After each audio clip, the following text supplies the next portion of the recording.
Have you ever wished for gentle guidance or a comforting word exactly when you need it most? Well, I've created my Love Lives On Oracle deck just for that purpose. Now, this isn't a deck that's about predictions, it's about connection. Every card has been thoughtfully designed to guide you through life's toughest moments, to illuminate your path, and help to remind you that you're never alone, that your loved ones are always there right beside you. So, whether you're seeking clarity, comfort, or a loving message from beyond, each card is here to speak directly to your soul. And along with the deck comes a downloadable PDF guide that you can use that will give you an affirmation for the day, something to reflect on, and even an activity to do to keep you connected to your loved one. So check out the Love Lives On Oracle deck today. You can get it at stan.store/grief to growth. Stan.store, STAN.store/grief, numeral 2, growth. Close your eyes and imagine. What if the things in life that cause us the greatest pain, the things that bring us grief, are challenges? Challenges designed to help us grow, to ultimately become what we were always meant to be. We feel like we've been buried, but what if, like a seed, we've been planted? And having been planted, we grow to become a mighty tree. Now, open your eyes. Open your eyes to this way of viewing life. Come with me as we explore your true, infinite, eternal nature. This is Grief to Growth, and I am your host, Brian Smith. Hi there, I'm Brian Smith, your host, and I want to welcome you to Grief to Growth. So whether this is your first time tuning in, you've been walking this journey here with me for a while, what I'd like to let you know is this show is all about helping you navigate life's toughest challenges, grief, trauma, transformation, and understand the deeper questions of who we are, why we're here, and where we're going. Today's guest is Kennerly Clay. Kennerly is an author, a thought leader, and a storytelling strategist who has turned personal pain into powerful purpose. Her award-winning memoir, Letters from East of Nowhere, Daddy's Words to Live, Drink, and Die By, dives into the tangled territory, I should say, of family, addiction, and forgiveness, all through the lens of intimate letters from her father. Kennerly's story is raw, it's honest, and it's surprisingly full of humor and hope. In this episode, we'll explore how she used these letters not only to make sense of her past, but to transform it. We'll talk about how writing became a lifeline, how forgiveness became a superpower, and how even the most dysfunctional stories can be framed into something redemptive. If you've ever struggled with forgiving a loved one or yourself, you want to stay tuned. Kennerly opens up about the freedom that comes from embracing our past instead of running from it, and how storytelling can be a profound tool for healing and for self-discovery. By the end of our conversation, you'll walk away with inspiration and maybe even the courage to look at your own story a little differently. And don't forget, after the episode, continue the conversation with me and our other listeners in our community space at griefogrowth.com/community. It's where we dive deeper, we share our stories, and we support each other on this journey. So with that, I'd like to welcome Kennerly Clay. Really honored to be here, Brian. Really great introduction as well. I'm like, wow, that really nails it. Yeah. Thanks. I appreciate that. It's really interesting, Kennerly, when I do these podcasts, they seem to come in like themes or waves or something. And just yesterday, I interviewed someone who had a really crazy story with his father, and a story of forgiveness and trying to heal that family trauma. And I understand that's a lot what your story's about, also. So tell me about your father. Yeah, well, thank you. And I grew up my father left when I was really little. And by left, I mean like he kind of just sort of drifted away because he was a long haul truck driver and he was out on the road for many, weeks and months at a time sometimes. And then ultimately he went on to start his own family and started another family rather. And I really, throughout my childhood, I had a relationship with him, but I also, it was very, not consistent. It wasn't like we had like alternating weekends or something like that. It was more like whenever my father could find a few hours in his life to come see me or to invite me to his house or whatever. Um, so he was really absent from my life for, a large part of my childhood. And Hmm. when, it, he was also a drinker. Both my parents were drinkers, and you know, as as a child, oftentimes I'd have those moments where it's like I'm sitting and waiting all Sunday, waiting and waiting for my father to come, right? And Mhm. sometimes he would come, and sometimes he wouldn't. You've heard these kinds of things, right?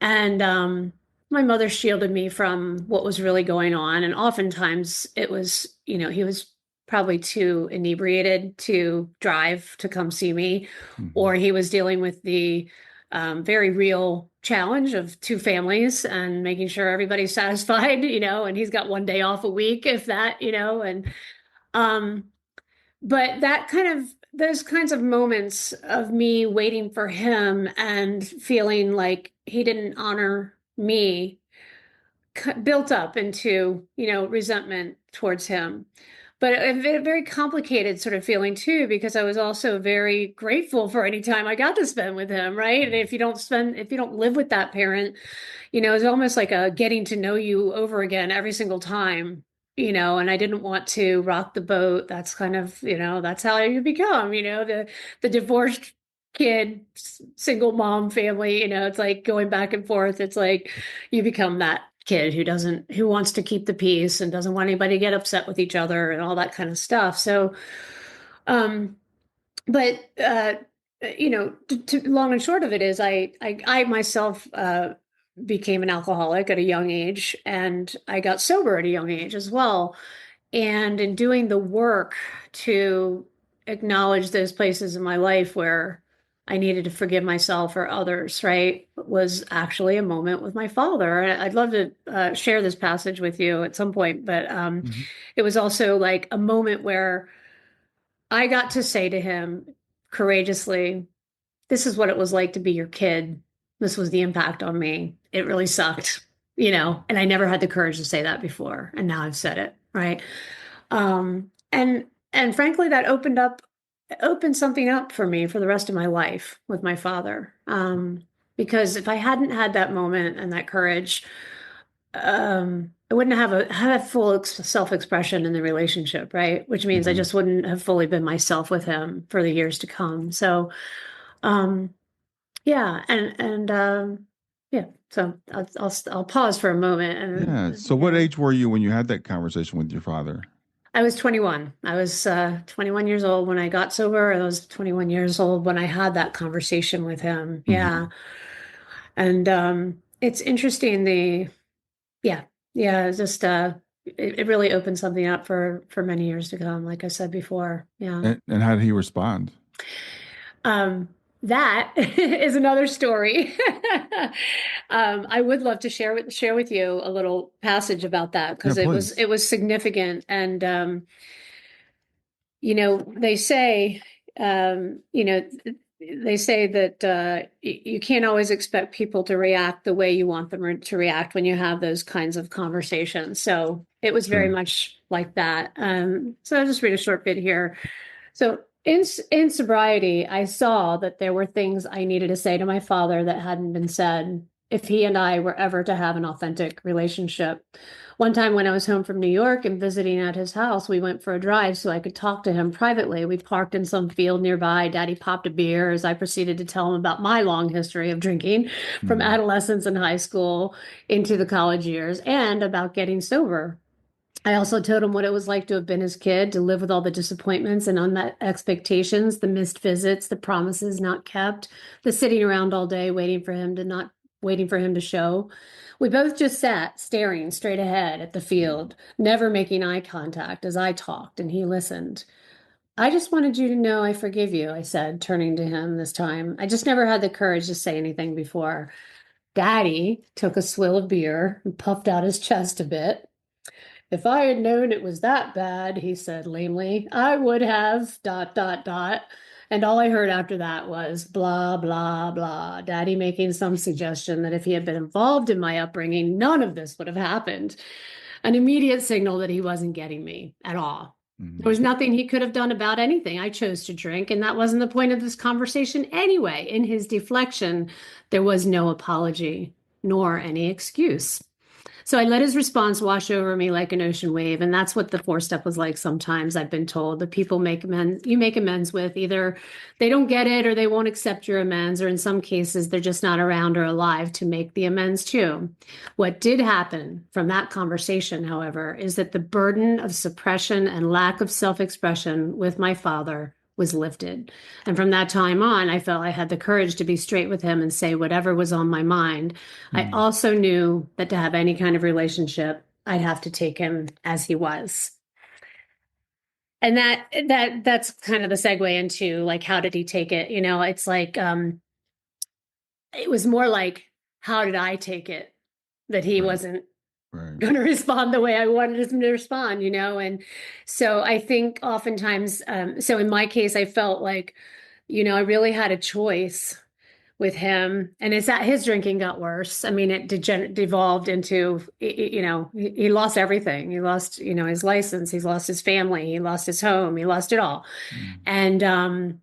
And over that time, even though it was difficult at times to embrace having a relationship with him, the drunk calls and this and that. And, I chose to have that with him. Like, I have to take him as he is, and as he is not, he's made it clear he's not interested in changing anything. Mhm. So it's really up to me to decide.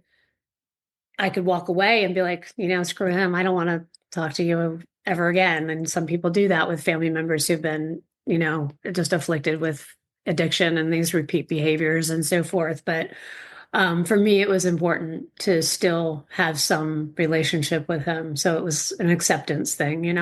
Okay. Yeah. Interesting. So before the forgiveness, before you forgave him, how were you feeling about your father up until that point? Was there anger? Was there resentment, or what were your emotions? Yeah, it wasn't angry so much, but it was definitely resentful. A lifetime of resentment sort of Mhm. built up around these sort of unmet expectations and unkept promises and so forth. And um I was a bit dismissive of him when speaking about him with others, right? Mhm. Kind of a put down or a like that. And I certainly didn't have any tools for how to, reconcile any of this with him until I started in a 12-step program and started getting some of that awareness and language and so forth. Mhm. So I would say it was mostly resentment, yeah, and a sort of suppressedness. Mhm. Okay, you know what I mean? Like, I was afraid to push him away by saying something that Yeah. could potentially be like, she doesn't want to be with me or something. And so it was just a very, emotionally, I was just a child with him, you know what I mean? Like, Right. versus like being sort of on par with, as I grew into adulthood. So I'd say that was kind of a big turning point. Stay with us. We'll be right back. Hey there, I'm testing out a new feature. I'd love to get your feedback on it. It's called Fan Mail, and you can send me a message right from the show notes of the podcast. So look for the link that says send me a text. You can ask a question for a future podcast. You can suggest a guest or just give me any feedback you want. Just remember, it is one way. I can't text you back, and I will not have your name, your email address, or your phone number unless you include it in the message. Let me know what you think. So you felt like, and I think from the passage you read after you had this conversation, you could be more of yourself with him. Hmm. Um, and how did he accept the way that you were after that? Did that change that dynamic? I think so. I think that he really grew to appreciate me as one who forgives Hmm. and accepts him and gets him. And I did actually get him. I really did get him. And this book is an honoring of who he was, flaws and all. Um, And we became closer and closer throughout the years, even though he became a wet brain alcoholic and, at times was barely lucid at all, But through the art of letter writing, which is sadly a dying form, or already a dead form, pretty much, we wrote these letters back and forth, and he would share his life with me and his memories, and a lot of that formed the foundation for this story that I wanted to tell. Yeah. So So tell me about the letter writing. How did that begin? yeah, it actually began when I was pretty little, and interestingly, when I came to put this book together, I had all these letters, from over the decades of adulthood, and my siblings also had their letters, and the reason that we saved the letters was because they were good letters. Like, he was a writer, so he Mm. wrote good letters, and he sort of, you know, he flexed that muscle in letters, Mm. even though he couldn't, pull off the great American novel, he could pull off a really good letter. Mm. And so we had all these letters. But interestingly, when I started the book, I said to my mother, and they've been, apart for many years. And I said, hey, by the way, would you happen to have any letters from like back in the day, when you guys met in college, and, maybe, a couple letters from, many years ago. So would you believe my mother, she comes back with, she's an organizer, right? And so she comes back with a decade's worth of letters from like 1965 to like, 10 or 12 years in chronological order, right?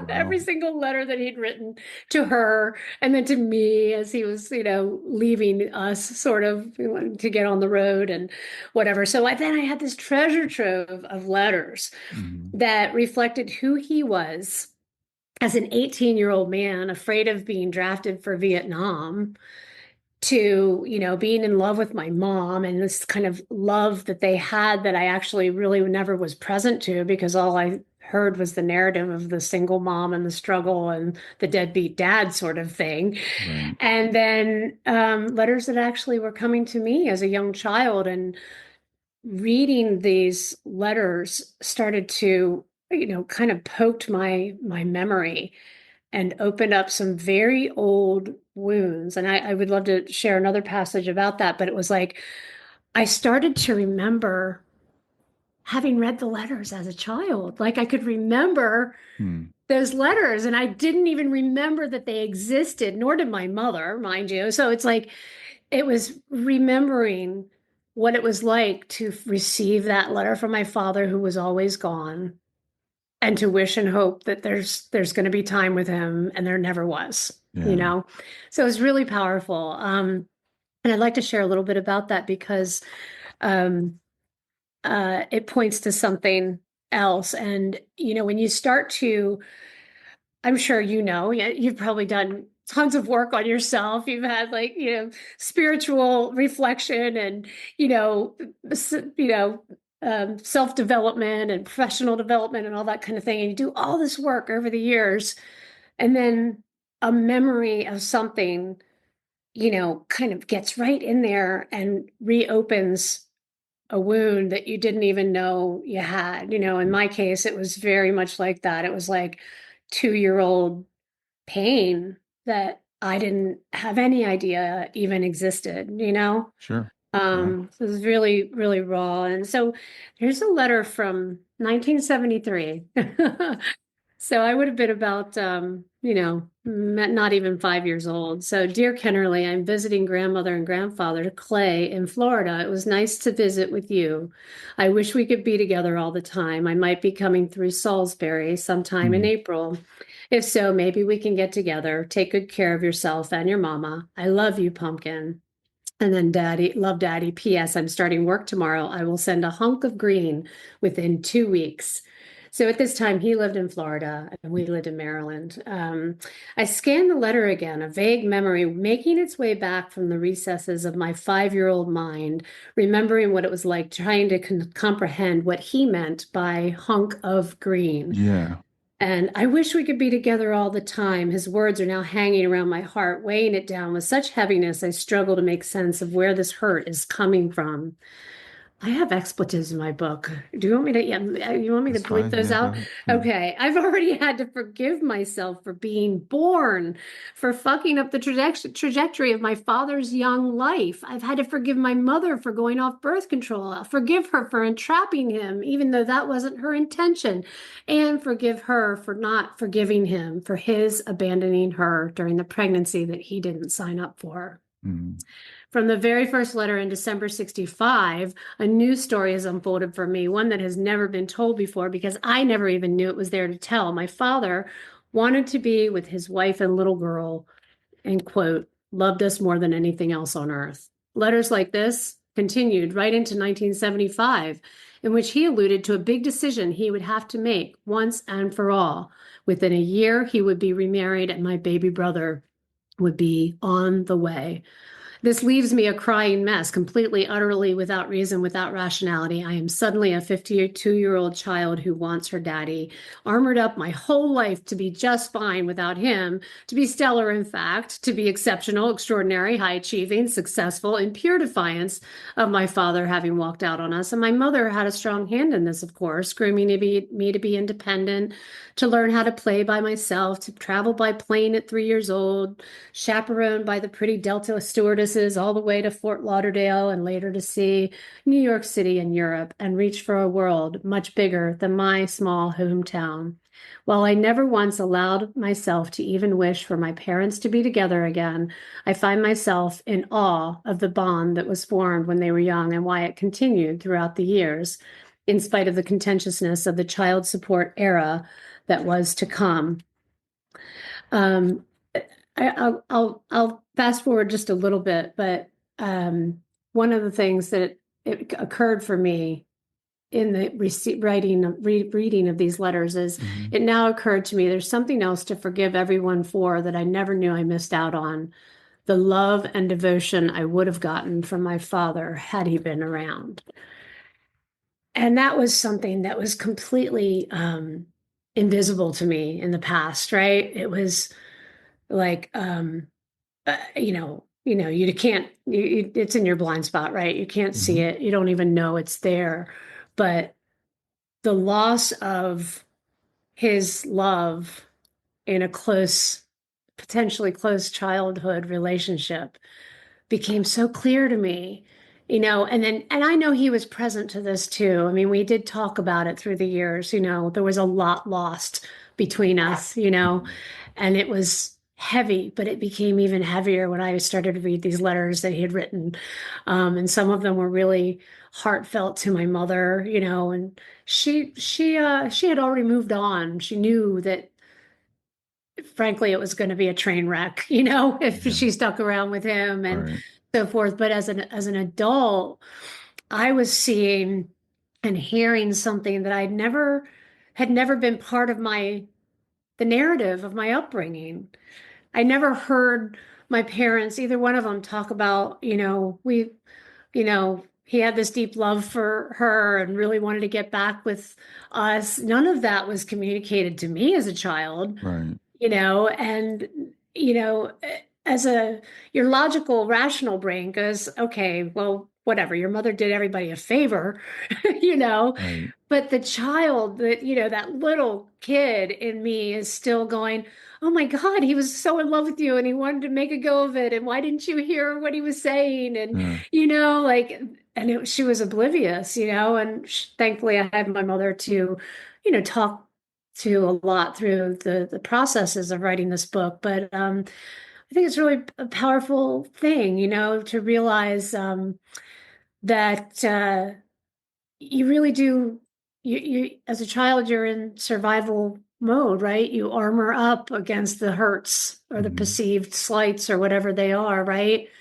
And you might be aware intellectually that those things happen, but when you actually start to feel what the feeling was Yeah. that you suppressed as a child, it just comes oozing out of your pores, It's like, oh my gosh, it's in your molecules, it's in your bones, and it's like coming out everywhere. Yeah. So it was a Yeah. very cathartic experience, to write about some of these things. Yeah. I think that child in us never really goes away. I mean, Yeah. Yeah. Even as we grow up, and a lot of times, as you said, we kind of put it aside and we bury it until something kind of brings us right back there. And there's something about children, you mentioned your mother moving on. As adults, we get divorced. We realize, okay, I have to move on. But as a child, you can't. There's that bond between a child and a parent, no matter how Yes. absent the parent was, no matter what the Right. parent does. There's still that desire to be, daddy's little girl, to see your parents together. I think all children have that desire, Yes. so Yes. I can imagine, as you open these letters, because we know they can take you right back to that moment. Exactly. Oh my gosh, you hit the nail on the head. I've said that a number of times myself in this journey. It's like I think every child, regardless of what you know about your parents, the dynamic, it's like there's that deep yearning to know that, that to have them be together in some way, even though, it's logically it just wouldn't work at all. Right, right. Yeah, yeah, yeah.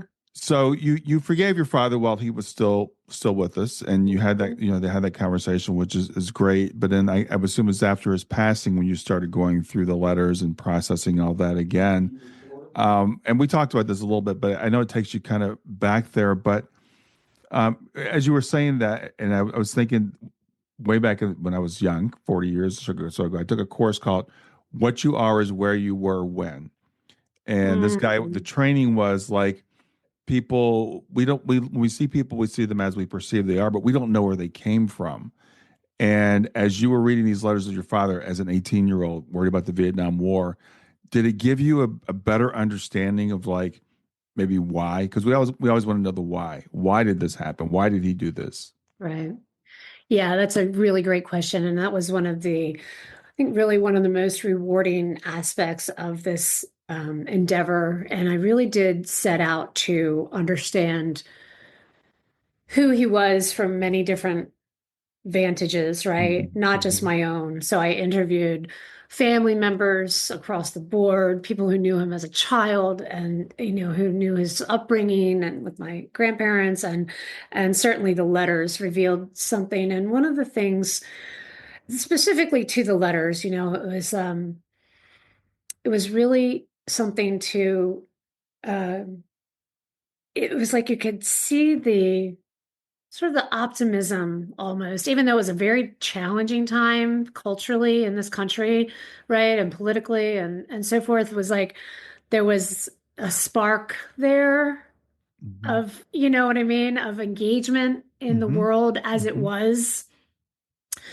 And then you can see this sort of gradual sort of, moving away from what was real. This sort of the kind of lying to himself about what he was going to do or thought he could do, or making those false promises, right? mhm, And it's like you almost realize that maybe he knows he's pretending and he can't pull it off.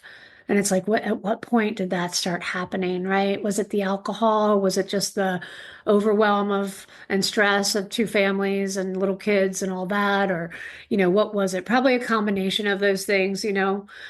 Um, and my mother also, she had a really powerful experience too, going back through those letters, because she too is a sober person, and she could see the degeneration, and him develop, really falling deeper and deeper into alcoholism in mhm, these letters and the way he wrote and so forth. And he wrote to her actually for many years, even up until almost the time he died, as friends, mhm, after, and it was, it was for her very sad. She felt very sad, and she felt that she said to me that this project really impacted her a lot because she was able to see that she had lacked compassion for him. mhm, And then through these letters and the hindsight of history, she she really became compassionate for what he put himself through in many cases, but just who he was, and as a human. you know, and that was really something for me to hear that the book affected her like that, you know? Sure. Yeah. So when it comes to alcoholism, I think we have a better understanding of it now than maybe we did at the time when your father and your mother worked Yes. together, because we now understand that it's a disease, it's an addiction, and back then a lot of times it was seen as a character flaw. It's like Exactly. A just stop. weakness. Yes. So do you think maybe your mother, that was some reason why she had a little bit difficulty having compassion for him, because it was considered that I think people just thought it was a choice. Yeah, that's a really great point. We know so much more now, and of course, if you get sober, you're actually in that process. You're really get an understanding of it, you know. Hmm. So yeah, it was a completely different time that they were sprung from too, right? It was hard, you know, drugs, sex, drugs, and rock and roll, and you know, Right. it was just kind of like a cult part of that subculture anyway.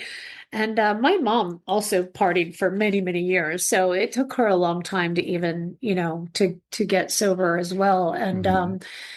uh, so it certainly could have been a bit of what you're pointing to, that, you know, lack of insight into the disease of alcoholism, probably paired with simply her own survival mechanism as a Sure. mom, you know, trying to Right. raise a kid on her own, dealing with, you know, very small, you know, contribution from him financially, emotionally, otherwise, right? And so she was just oblivious to his maybe inner world, I guess it maybe is Yeah. the best way to put it, you know.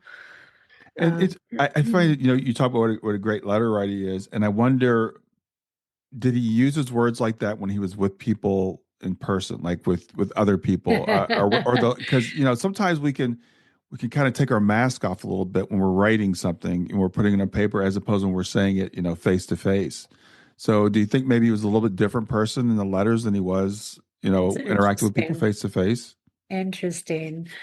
You know, my father had a great sense of humor. I mean, like, and so his witticisms would come out in his speaking with people anyway, right? You Okay, know, people okay. enjoyed that, you know, being around him in that way. But I think in the writing, certainly he was able to say things, you know, at length the way he'd like to say them, and he'd like the world to, you know, hear his words, you know. So he did have he had an interesting way with words. Of course, I read you a letter from, like, you know, he was just writing to me as a child, but Hmm. you know, he often started a letter, you know, with some kind of pontification, or, you know, you know, greetings from the Southwest baboon's asshole, or wherever he was. If he was in jail, he might have said it like that. Or I have a fine view looking over the whatever from Hmm. my, or he'd write from San Francisco, where he went back to many times hitchhiking, and even into his later years, you know, I'm sitting where John Steinbeck's last rites were, and da da da, stone's throw from where we lived in 1968, or whatever, you know. So kind Hmm. of set the scene in some way, you know, Yeah. and often he would write poetry, and he sometimes wrote things that now when I look back at it, I have to make sure that it's actually his writing, because sometimes he would weave in his own words with what was already a song written by Bob Dylan or somebody, you know what I mean? But oftentimes he wrote pretty original things, you know, and Hmm. the letters were engaging like that. Or he'd tell a memory, he'd share a memory, you know, and it would all be almost like this, the memory would be written in story form, you know, Hmm. and that was his way of expressing, you know, all of that. And in fact, so my father's his great American novel that was unfinished, and also most of the manuscript was stolen in a bag, you know, that when he was traveling, was called East of Nowhere. Oh, Okay, so the book that I've written is called Letters from East of Nowhere. okay. And so he did sort of write passages of this book to me in letters. So when I went back to look through it, I thought, "Oh my gosh, look what he was doing. He was actually laying it down Hmm. for me.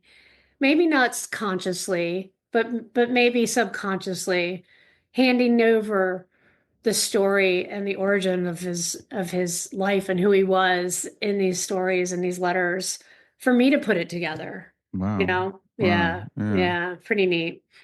So he did begin a novel. He did. And I Wow. actually have a couple chapters of it. Okay. Um, but again, the rest of it got stolen in a bag somewhere in like Nevada or something, and he was, he was kind of a hobo, in later years, he'd thumb from Florida all the way out to California, and he'd stop off in El Paso and sleep on rooftops and, you know, go see a friend in Denver, but he always ended up in San Francisco, Hmm. um and then he'd make his way back at some point and go again, and so yeah.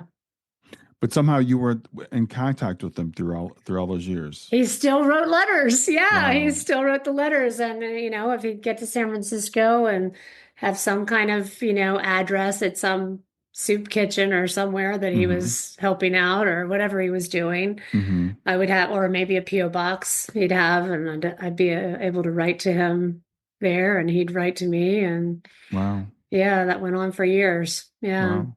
Mhm. So I know you gathered letters. I know from your mother, or he wrote to your mother and to you. What other people were involved in the project? Stay with us. We'll be right back. Hi there. I'm really excited to tell you about my latest ebook. It's 4 lessons that you can learn from the near-death experience without going through all the trouble of dying to learn them. I've been studying NDEs for several years now. I am completely convinced that not only are they 100% real, but that there's some very universal wisdom that we can get from the near-death experience. And I've distilled that down in this book into 4 short lessons. And I've also given you all the reasons why I believe that NDEs are absolutely real. So go to www.grieftogrowth.com/NDE lessons to pick it up for free. www.growth.com/NDE lessons. I hope you enjoy it. Yeah, great. So, of course, my siblings, and some of them were very keen on talking about all this. Some, I don't know, when I say siblings, these are my half siblings, but I Mm-hmm. always call them my siblings. And Sure. some of them were really keen to share and be interviewed, and others were just like, I don't really want to even go there. For them, they grew up with him in a way, and they really got, in many ways, the worst of him, because Mm-hmm. he was in their household, and really impacted their childhoods in ways that were far different from mine. Okay. But I spent 4 hours interviewing my mother. Interviewed my father's first cousin that he was very close to, and then he Mm-hmm. spent childhood summers on a North Carolina farm with their family. And I interviewed an old college buddy and an old trucking buddy, and Oh, wow. yeah, just kind of trying to get these sort of different, aspects of who he was. Right. And it was successful in that way, because I learned from a memoir writing course, that the more alternate points of view you can present, the more believable you become as the narrator. Hmm. So you know what I mean? So it's Yeah. like, don't take my personal perspective only, right? Let's give him some breath here with all Right. these other viewpoints. And that was really what I set out to do, like to do that for myself, to be able to see him in all these different ways, and to do that for everybody who read it, especially people in our family, because when you have a relationship with someone, you only kind of know them, you know, one directionally, right? You know them as Exactly. who you see them as, not, Right. not all the different ways that they are seen by others, right? Yeah, Yeah. that's exactly what I was going to say. Especially I think with our parents as children, we see them in a particular way, Yes. and I would make this motion. We kind of look up to them. Yes. And it's really interesting to talk to like cousins or siblings or, college buddies or whatever, because we're all multifaceted beings. We're Yes, not, we are exactly. much more faceted than, everybody knows a little bit of us, Yes. but nobody really knows us completely. So I would Yes. imagine through this project, you got to fill out the picture on your father. Yeah, that you articulated it beautifully. I that's exactly how I've seen it as well. And I do feel like I got to fill out the picture for myself. And I've had many, people in the family or friends say, I didn't know all these things about your father. Good, bad, right? It doesn't matter. It's just Right. like just I didn't know all of that, about him. And he was an interesting person, he was an interesting person. He was Yeah. very, very gifted, intelligence and musically very passionate about music and knew a lot about music and, socially relevant things and historical things. He was just had a brilliant mind in terms of what he was able to remember and what he knew, and then sadly that was dampened a lot by the alcohol. Yeah. And I wonder sometimes if people like that, like this world is just too much for, people that are sensitive, we, we, Yes. we, we want to reduce people like to say, okay, alcoholic, did this, didn't, and I think sometimes it's like those people are just too sensitive for the world. And I imagine that time we talked about, um, it was a time of a lot of hope, but it was also a time of a lot of trauma. And I Mhm. think a lot of people were bitterly disappointed with the way things turned Oh out. yeah. Oh yeah, totally. Wow. I just got chills when you said that. Because number one, you're absolutely right. It's like I write about that for myself in this book as well, and in my coming to know him, I do believe that I mean I feel things very deeply, and Hmm. I understand. He used to say he used to say they asked me why I drink, right? And we're like I roll, come Yeah. on, But now I look at it and I go, I see why you drank. I know why you drank. I'm Hmm. sad that you couldn't stop drinking, but I do know why you drank. And Hmm. that sensitivity to the world and being that creative, sensitive soul that he was. And also, you just said you hit the nail on the head about that just deep disappointment of what came out of the 60s, like, wow, all that. Yeah. And then, was it for what was it for? Right. Um, Well, yeah. I look at so many of our artists, that we lose early to alcohol and to Hmm. drugs, and Hmm.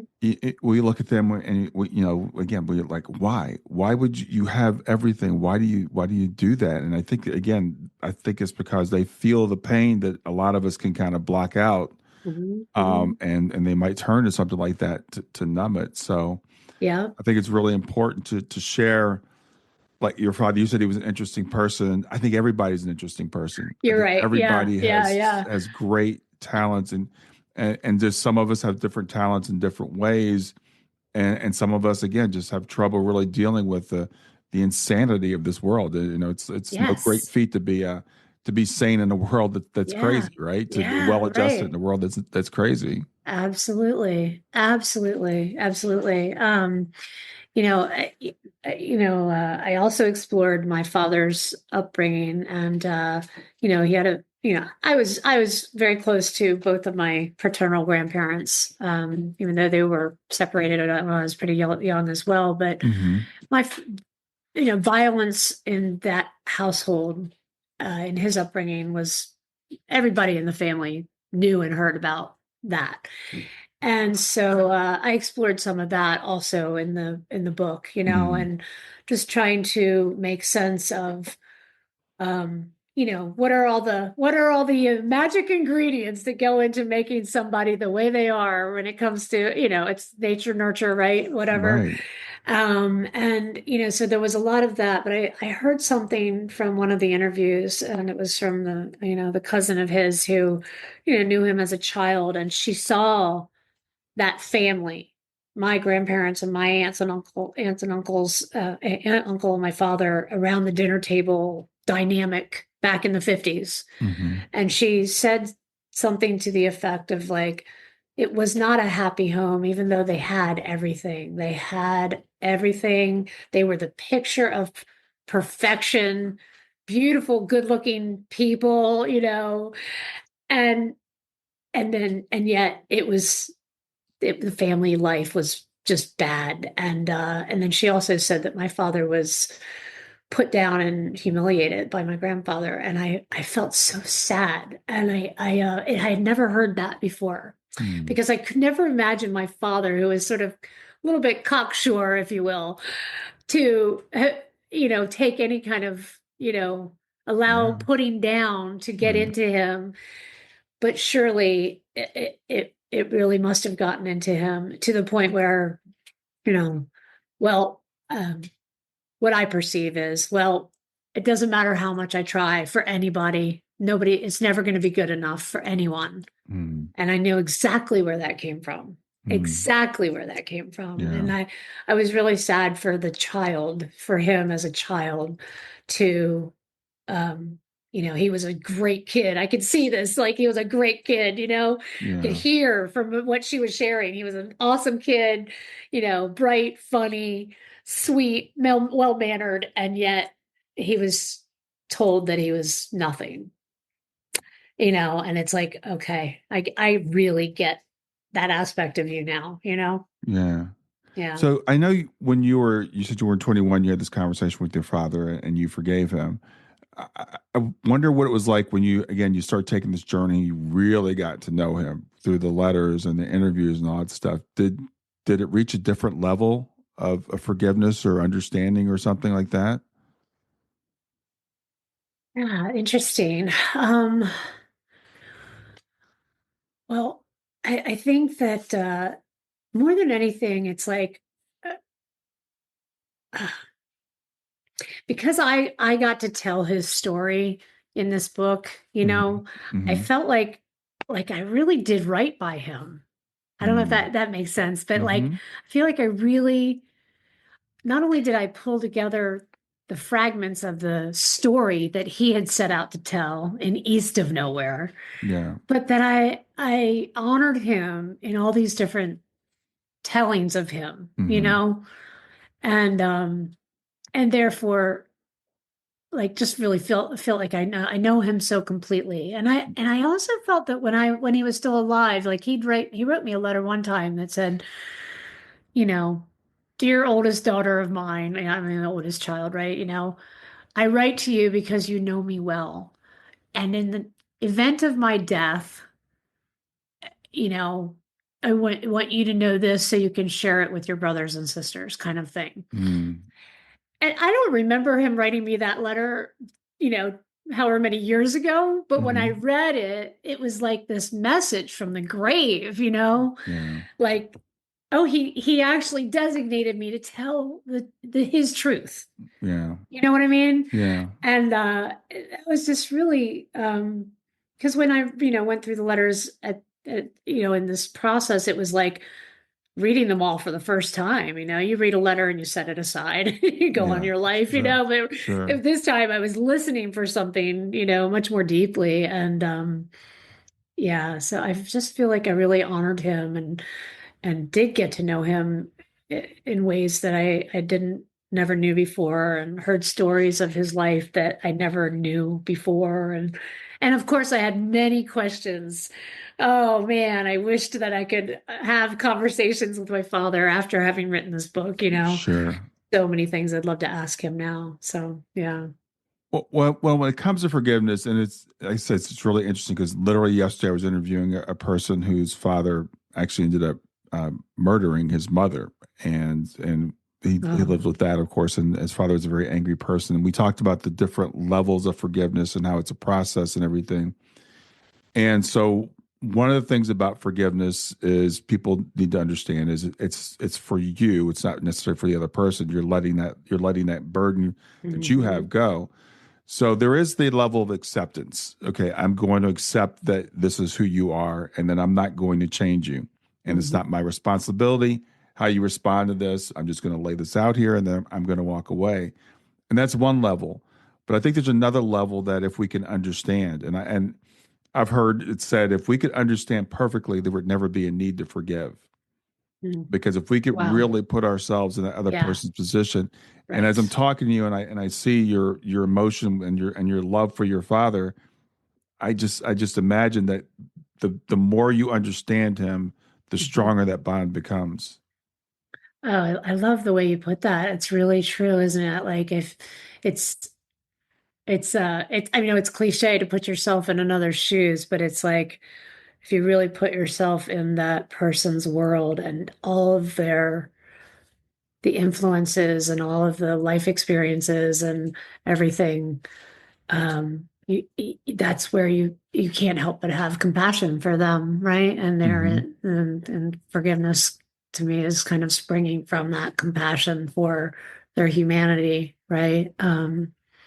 That he was deeply flawed, and um so are we all. I Yeah, mean, really, like it's like, yeah, it's like, yeah, what I wouldn't, there's so many things I'd like to be forgiven for as a parent, yeah, and yeah. so it like actually seeing my parents as, you know, um as myself almost, like, well, just trying to get through it all, and Right. they did what they did and they didn't do what they didn't do, and yeah. So, Caroline, I know you have quite a varied background in terms of your professional career. What and you put this project together. You start reading the letter and stuff. Was it that made you decide you wanted to write it? That you wanted to share it with the world? And how was that process healing for you? Yeah, I think that I'd heard myself say over and over again with my siblings, "Oh, we have to put the book together. We have to put a book together with all these letters," right? And it was kind of like hearing myself saying it yet again in January 2019. It was like, all right, I got to do something with this. I have to Hmm. put this together. But interestingly, at the time, it was kind of like we thought, oh, we'll just put together some sort of you know, collection of letters from my father. Right. But it Right. was, it became clear to me as I started reading through the letters that it was like, oh, this is much more than a collection of letters. This is a story that's never been told. That's my truth as it pertains to my father. Hmm. And I don't know if, other people can relate to this, but often, it's like as a child, being that, the single parent divorced child family, it was like I, I suppressed certain aspects of myself, especially when I was around his other family, or I never shared about my mother or shared about memories they shared with me or stories I was told about my childhood. I just sort of had to live the new family's life, Yeah. right? Yeah. And so when I started to kind of unravel this whole thing, I realized, wow, this is my story. It's yearning to come out. It's like this story of my parents who were hippies and part of the counterculture. And, I was, conceived in the height of that era in San Francisco. And, it was a magical time. And there was all this stuff going on that they were a part of. And I want to tell that story, like Yeah. I want to express who I was in relation to them and what I knew of them into relation to one another. And it became very interesting to me to even know about their relationship prior to my coming along, which I don't think I really even was present to it. So I just got really interested in telling that angle, which I knew that my siblings had little understanding of, and I too had never gotten to tell it. It was deeply suppressed, really suppressed. Even though I knew pieces of it, he would share something, or my mother would share something, and I had these kind of grandiose, oh, there was the time you were almost kidnapped at Altamont, at the the festival, and like just these big stories, or we took you to see go Quicksilver messenger service in Golden Gate Park, and all these kind of wild stories, but they were also a unit. They were a couple. Like they met at college and on the East Coast, and then he went out on the motorcycle and she followed him, and what was that all about? And just I wanted to tell that story, Yeah. and then also the story of um, him and me. as it evolved over the years, So, and the letters are like the thread that keeps it all together, kind of takes place over the course of many, many decades, but the letters are sort of that, you know, hold the book together. Yeah, Yeah. absolutely. So, Kennerly, what would you hope when people read your memoir, what would you hope they'll take away from it? Oh boy. Well, and two things. I just wanted to share something else that that's really, really cool that I'm working on and that people might be also interested in is that Mhm. we are creating an audio series of this book whereby we've brought to life my father's voice through the power of modern technology. And he is reading the poems and letters Oh, in this wow. audio production. And then I am the narrator, and we've brought to life my mother's voice and my grandmother's. And it's a pretty unique thing where it's like you're hearing preserved voices from the past, Wow. you know? That sounds cool. Yeah. And so to answer your question, what I would hope people take away from this book is uh, I, I firmly believe like that, well, to get a little woo woo on you, right? I think we pick our parents.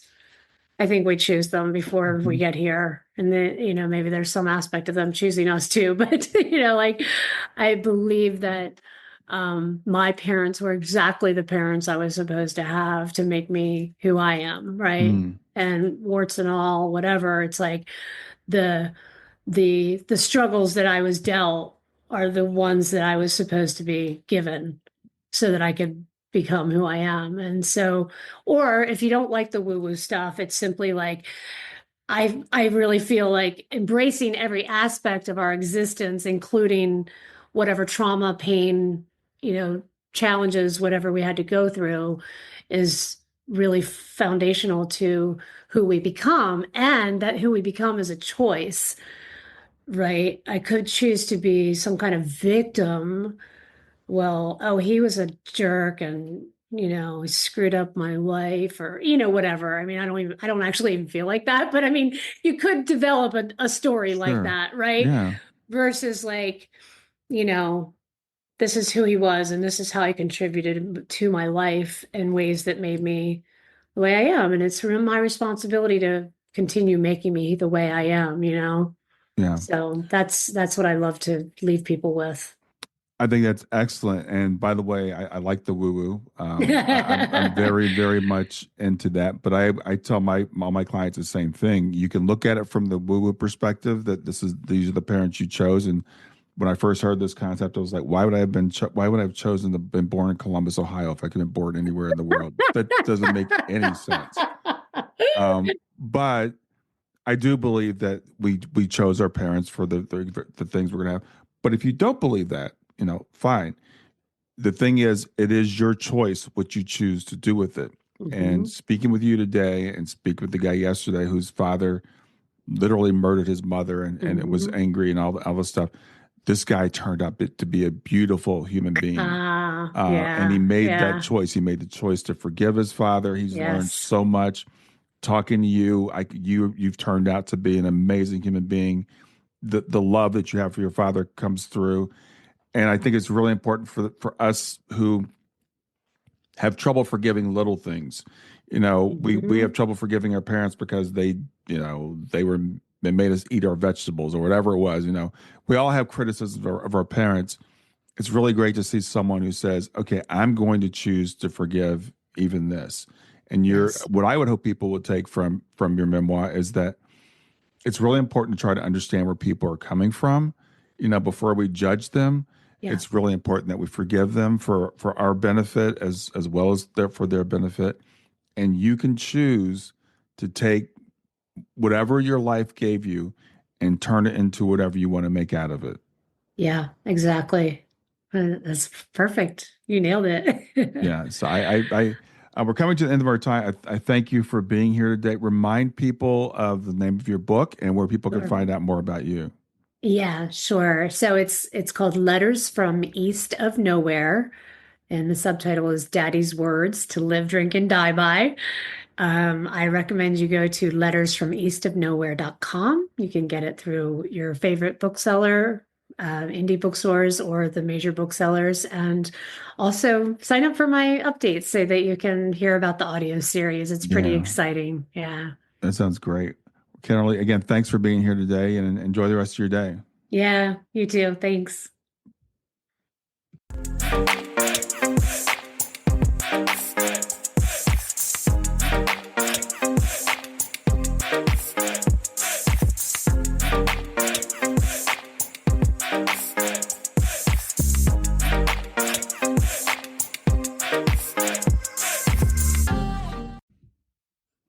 Hey there, if you liked this episode, come on over and talk about it. Let me know what you liked. If you didn't like this episode, come on over and talk about it. Let me know what you didn't like. Go to grieftogrowth.com/community and look for Talk About the Podcast. I'll see you there.